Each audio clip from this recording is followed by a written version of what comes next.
All right, welcome everybody. I'm Anthony Carls, and today we are going to talk about how we grade our potential law firm clients on their reviews. So, one of the big factors for local search is reviews, primarily because they are the primary driver of user metrics in maps. So, one of the things that we really want to look for in local is reviews. And when we work with a client before they come on with us, in one of our other series, we talked about citations and how we go through those in great detail. What we're talking about here is reviews and reputation. So this all starts from similar places, citations. We're going to look at these main storefronts. So there's four primary storefronts that you need to really consider if you're a law firm. Other than your website. So your website is going to be your primary storefront online, obviously, but your second most important is going to be your Google business profile. Then you're going to be looking at your Facebook page, your Bing Places page, and your Yelp page, kind of in that order. So when we're looking to onboard a client, one of the things we're looking for is what's the quality of their reputation online, because it's really important. It helps drive rank because it drives user engagement. So when we talk about SEO here at Rocket Clicks, one of the things that we believe to be true is there are really two factors. There is all the technical stuff that we look at, and that's way more about engineering. And what that is the site marked up right? Do you have the citations that you need? Are they structured correctly? Are they interlinked correctly? Are they all going to the same place? Are they consistent? There's a lot of different technical components that we're going to look at. There's a lot of different technical components that we're going to look at that user facing. They're all the technical stuff behind the scenes and on the back end.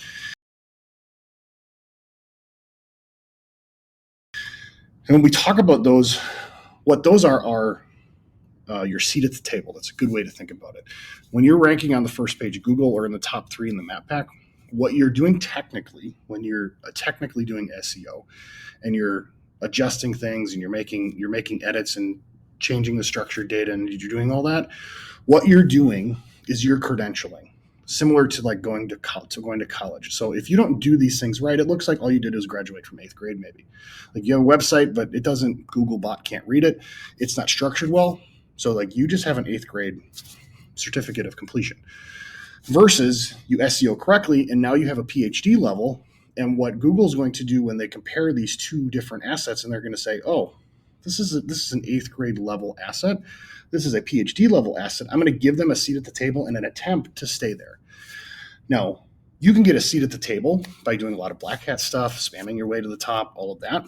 If you don't have the user metrics, which I'm bringing all this up because that's what reviews are, you're going to get a seat at the table and you're instantly going to fall off because your user metrics are garbage. And what user metrics are is once you're at the table, do you have something interesting to say? So do you have conversion pathing on your website that makes sense? Do you answer the phone offline? This is a huge one for local businesses that they often miss. Your ability to respond to web leads and pick up the phone is going to really help you actually with rank. And it's not an online metric.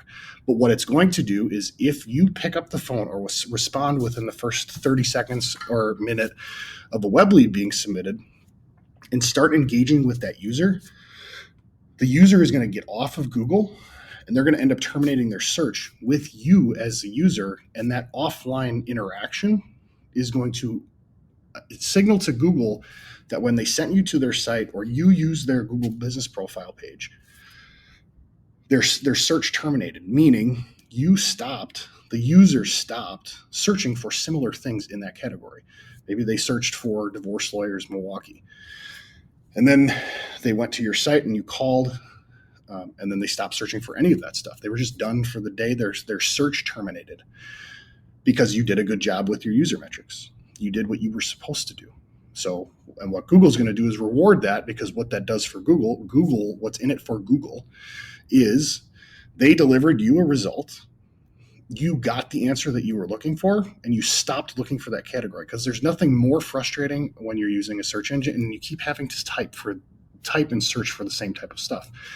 What that means is Google's delivering you results that aren't relevant, that aren't good. And then when you have irrelevant results and you have poor user experiences, you use Google less and you go somewhere else. That's actually what happens. That's all in the psychology of how they build the search engine. So one of the big factors of that in local to drive good user interaction online is your reviews. So we're going to look at reviews in a very intentional way, because what we know to be true is it's going to drive some of those user metrics in a big way. Because what we found building our firm, Sterling Lawyers, is that when we could get a listing to have at least a 4.4 star rating and 30 reviews, people would start just calling, and our map listing would actually just stick in the map. It would stay there. Prior to that, what we'd see was it would bounce back and forth because we had all the technical things done right, but we didn't have enough user metrics for people to just call. Instead, they would go and they'd read all the reviews, and then they'd get sucked down the Google search engine hole. And one of the things that we do really well offline is we answer the phone. We measure this intensely every single day. We know exactly how many calls came in. We know how many we answered. We know exactly how many web leads came in, how many of those we responded to within the first 5 minutes. We track all this stuff. And what that does is it increases our rank in Google, driving us more leads.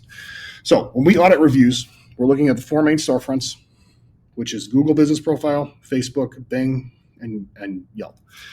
And what we're looking for there is these exist, the information's accurate, and we have reviews on these. The second part, so the first part is really a pass-fail. Like, do you have these things? Are they set up, or do you not? If you don't, you're going to fail that part of our audit. The second part is, are you responding to reviews? So responding to reviews in a really timely way is a really good way for you to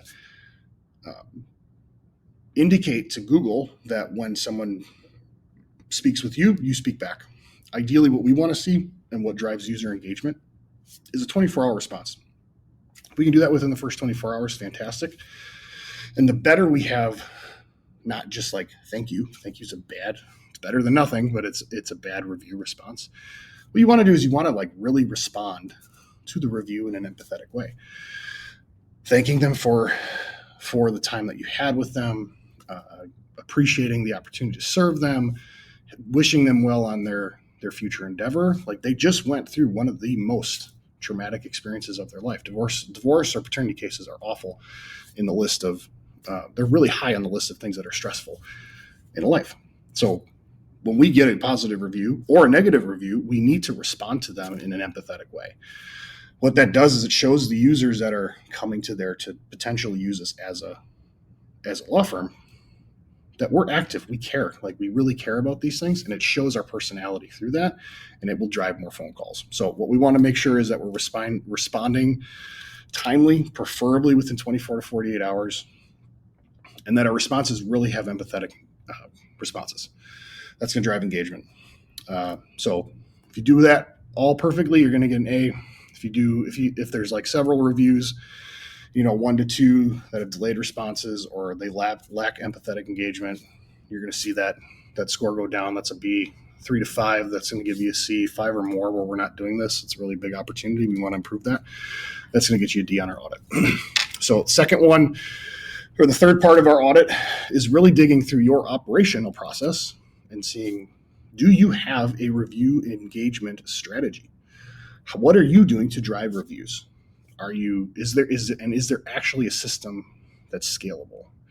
So what we want to see here is the existence of a scalable process that we can measure and identify, like, how well are we doing? How can we potentially continue to improve our engagement rates?